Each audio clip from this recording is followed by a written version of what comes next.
This is Scott the Fix-It Guy, and today we're going to be putting in a new drain line for the LG washer. This one's actually a washer-dryer combination. And first thing is we'll unplug it so there's no chance of getting shocked. I'm going to take our Phillips head screwdriver and remove a couple of screws here at the top, on the back. Then we can slide the top off, get that out of the way. So this one was just leaking a lot of water.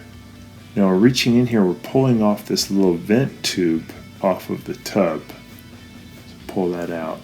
So we're taking out the old drain line.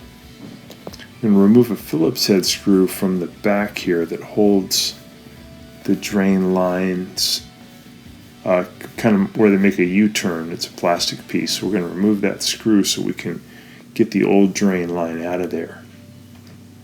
There's a little bracket that holds in the drain line down in here that we have to just loosen, and it's just like a clip that holds it.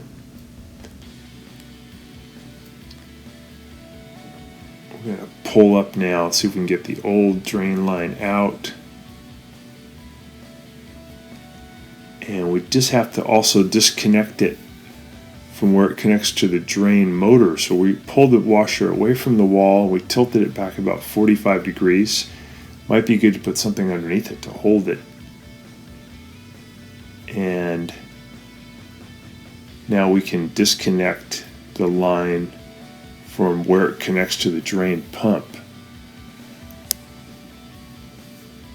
And once it's disconnected, we can just pull it all out.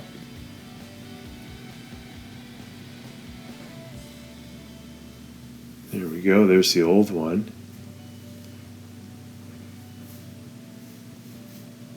And now we're going to put in the new one.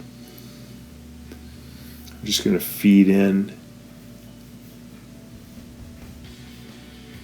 the one hose will go out the back. That's the one that goes out toward the wall. So we're going to feed that through the hole first. And then we're going to take the other part of the hose with the green end. We're going to push that down inside the cabinet, and it's going to run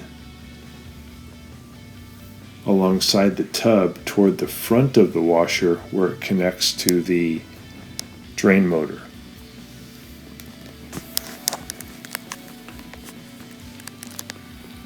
So we're just pushing both tubes in at this point. And going to make sure that I reconnect the little plastic piece where it makes the U-turn. I'm going to reconnect that to the back of the frame. We'll put that little Phillips head screw in to hold it. So I'm just pushing that little plastic piece back into the metal frame at the back, and I'll put in the Phillips head screw to hold it. And I'll put on the little fill tube, I'll hook that back onto the tub. I'm going to reach down in here and just reconnect the, there's a little bracket that holds on the tube. Reconnect that. I'll tilt it back, and I'm going to take the green end here that hooks up to the drain motor. I'm going to reach in, make sure you have the washer supported. I'm going to reach in and put that onto the drain motor. Just take your time, use a good flashlight so you can see in there, and you're going to put that green rubber boot on top of the drain motor. It has a little exit port. You get that on there snug, and then you're going to tighten up the hose clamp. I like to use the screw type hose clamps, but the one that comes with it is one that you tighten by pressing in with a pair of pliers. So we got it all back working and no more leak. So thanks for watching, and please subscribe when you get a chance.